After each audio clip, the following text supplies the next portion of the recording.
Casey has been running around like you have for the last 4 days, 6 a.m. to 2 a.m. has no time for anyone. I saw him twice. I ended last night at Lafayette, Coney Island at 1:30. Aaron. Coming over here? He wants to sit different. Is it his phone? What's the problem? His phone? Here, Luke will take his phone. So you ended at Lafayette, Coney Island at what time? Who should you text? My wife. Tell her I'll be home Sunday. Okay. Good line. Wait, you ended at Lafayette, Coney Island. Yeah, of course. Okay. So give us like some highlights that you've had the past 24 hours. You just told my son one of the highlights. I think you should share that one. We just shot a video with Caleb Simpson, the guy that asks you in New York, like, where do you live? How much you pay for rent? We have a Rocket Mortgage house down at Hart Plaza as part of the fan activation area. And so I brought Caleb Simpson in and shot a little content with him a couple hours ago. We got Aiden coming down here shortly. Aiden Hutchinson. He has not seen that outdoor board yet. And he's seen pictures of it, but he's going to be here later today. I hear he's going to be doing some special stuff on the stage. And so we're excited to have Aiden come down and see that board right there for the first time. Yeah. And what is it like doing this draft? Is this a lot of work for you, Casey? This whole this lead up. It's not just the past 4 days. Yeah, it's probably been 6 or 8 years in the making, Jason. At Rocket, we're a proud partner of the NFL. We've been a partner with the NFL now for 6 years. And we started working years ago with the Detroit Lions, the Detroit Sports Commission, the mayor's office to pitch the NFL about having the NFL draft in Detroit. No's before yeses. We got a couple of no's. We learned about the pitch process, how to make it better. And, we were blessed enough a few years ago for the NFL to pick Detroit as the spot here today. So it was like just over 2 years ago that Roger Goodell stood literally right over there and made the announcement. And it's like a dream. It was awesome. I don't know if anyone was here at 11:30. They opened the gates and it looked like Waste Management or a Cowboys game. People were running out through the gates to get their spot up against the fence. And I was like, holy shit, there's not a pick for like 11 hours. And you're going to be standing there against the rail. So people ran to get to that? Literally were running, sprinting from the gates to get their spot for the first pick tonight. Yeah. Okay. And so branding, you do a ton of different branding, but Rocket Mortgage from the Super Bowl commercial, like 3 years ago, I think it was, you got that. It was like the Simple app. Who was the character you had for that guy? We've done a few Super Bowl commercials. Keegan-Michael Key. Yeah, that was the one. Jason Momoa. Are you super nervous during Super Bowl commercials? That's what I wanted to know. It's the worst. It's 7 months. It's 7 months of hell in which your job is basically hanging in the balance over 60 seconds. I always tell my wife, before Super Bowl, I tell her on Monday, I have a 50-50 shot. Got it. Okay. Yeah. Because if it goes bad, there's one person to blame. It's usually the marketing guy. Yeah. And you weren't fired any of those years. I've made through, I just celebrated 7 years yesterday, and I've made it through 5 Super Bowls. So. Because what did you do before Rocket Mortgage? 25 years in automotive marketing at Chrysler, Stellantis. I helped launch Fiat back in the United States, Alfa Romeo, and I was blessed enough to join, Dan Gilbert and, the family company 7 years ago. And it's been transformative in many, many ways. Well, one question I have is you guys, I watch a college football game and I see Rocket Mortgage commercials like 15 times. Okay. Like how many times, like, doesn't that cost a lot of money? Like how many, like, are you just get it in our head? And we got to sell a lot of mortgages. And it works. The college marketing works. It's mortgage business is a lot like the car business. In the automotive business, we'd always used to say, you got to push iron over the curb. Here, we got to push a lot of paper over the desk, to afford these types of things. But, the last couple of years have been challenging, obviously, with the macroeconomic trends. But 20 and 21, as you well know, Jason, were, just absolute home runs of years. And the market settled back down. But, we're bullish about what the future holds. And the market settled a little bit. And, hopefully, the uncontrollable of interest rates, hopefully start to turn towards our favor. And, this organization over 38 years has seen up to the right movement when the market is favorable. And, we're in the midst of, getting ready for that up to the right move again when the market changes for our favor. All right. Now, just a few more questions. What do you do, Casey, when you're dealt with a problem? So like an obstacle, how do you handle either at work or outside of work? I start to panic. And then, like Xanax? No, I do not. That's bad. No. Cannabis? It's like anything. Say that. I'm joking. I think about the business that you've built over the years, Jason, in Benzinga, and that you've always been very, diligent and when surrounding yourself with good people. And, I'm always like, I am second or third best at anything I do. And that I am never first best, but I try to surround myself for those that are better maybe in that subject matter.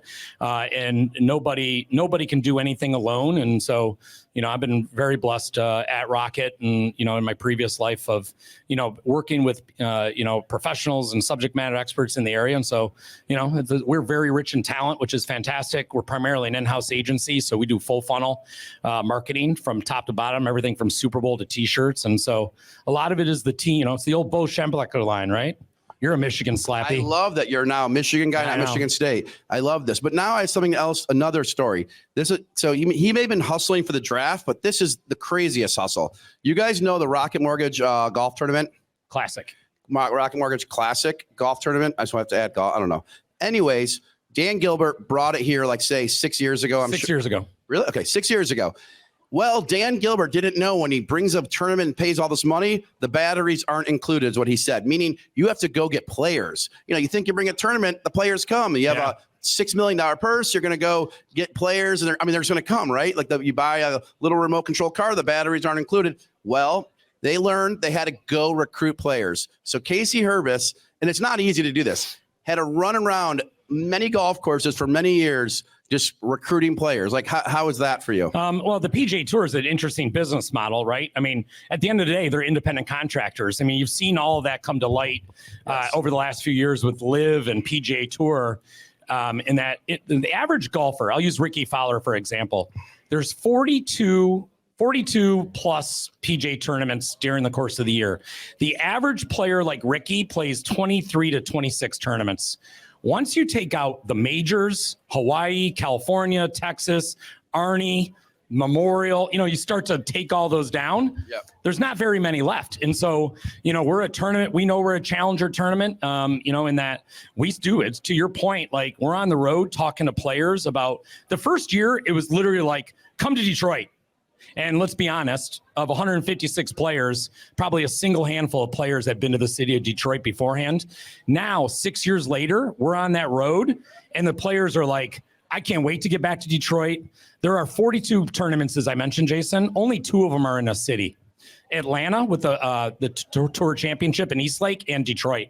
Everywhere else is out in the suburbs. So we really use Detroit and downtown Detroit as the recruiting tool. So now we own the Shinola Hotel, right?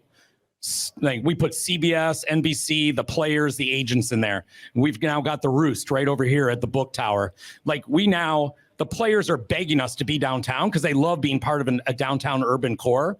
So we use where everyone's seen here today with the draft is like a recruiting tool. Yes, there's a purse. Yes, but these players, they're on the road a lot. They want to make sure that they and their families. And so we also spend a lot of time with wives and coaches, just recruiting. I think a call to action though. We got people here. We got about 100,000 people watching virtually. Tweet, go on Instagram to PGA players, say, come to Detroit for the Rocket Mortgage Classic. Because it's him running around that's why he's all in shape now. And it's him running around chasing players. We need everyone to get players. I have a player stay at my house. When are you going to play, Jason? That's when I can. You've been in the Pro-Am. What's been your best score in the Pro-Am? I've been in the Pro-Am every year, by the way. I almost quit last year because I was... Don't let his looks fool you. He's actually a decent golfer. I am a decent golfer. The first time I saw a club in your hands, I was like, this is going to be TikTok legend. Yeah. And you actually strike the ball pretty well. Yeah, you ever thought I was going to be terrible. And it really disappointed me because I was like, wait, I'm going to use Raznick right now. And I was going to grab Josh, your son. And I was like, let's go shoot your dad because we are going to go viral with your swing. And you have a nice swing. And the best part, so I appreciate you saying that, you have a decent swing, but the best part is Bryson DeChambeau gave me a lesson and he literally thought something was wrong with me. Like my arm wouldn't do this. I was trying to teach, I want to putt like how he putts. And he's like, your arm just, he's like, you really might have something wrong with you. You should go to I one time played in a Pro-Am with Jerry Kelly, who was very accomplished on the PGA Tour, then the Senior Tour. He fucked me up so bad. I swear to God, I couldn't hit a ball straight for 8 months. This guy spent like 4 hours with me. And by the end of the round, I was like, this is the worst experience of my life. And then for 8 months, I was deprogramming Jerry Kelly in my head. And so from now on, I'm like, when I play with a professional, I'm like, don't take this wrong. Don't give me advice because it is head games. So luckily Bryson was just me and like 2 others. Bryson tried to teach Chris Webber how to hit a long shot, and there was like 70 people watching. Right. It went on for like 30 minutes, and Chris could not do what Bryson wanted. Every shot just kept going. And I have it all on video. I should put that up. It was the funniest thing because Chris. I remember watching. You were playing with Chris that day. Yeah, oh yeah, I was playing with Chris. Yes, he's an athlete. Chris and I had fun, and and Bryson. So that's fun. So all these activities are a result of, at the end of the day, building a business, right? You couldn't have this energy if you didn't build a business. And so, like, what's next for your business? And it could be a quick one. I know you guys are excited to meet some of the players and all the different athletes, but what's next? For business wise, I mean, we're in the midst of, we have a new CEO that joined us, Varun Krishna from Intuit, about in September. So we'll call it now 3 + 4, 6, 7 months ago.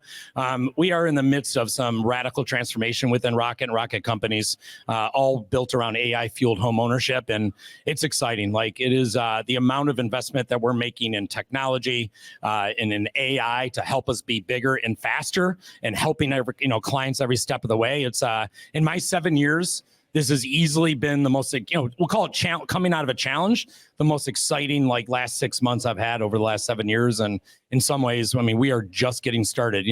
We both worked for Dan Gilbert, and I'll never forget what he said at the Crain's Newsmaker of the Decade recently was, if you think we've done a lot the last 10 years, we're just getting started. We're doubling down. And today, tomorrow, and Saturday is just another, that's just another reminder of we've been down here now for 14 years, and this was a dream to bring this here. And in some ways, it's exciting to know that we're just getting started for the next generation. All right, guys, this is Casey Hubris. If you don't know him, follow him on Instagram, Twitter, all these things. He controls a lot of the messaging that you see on TV, which is kind of cool.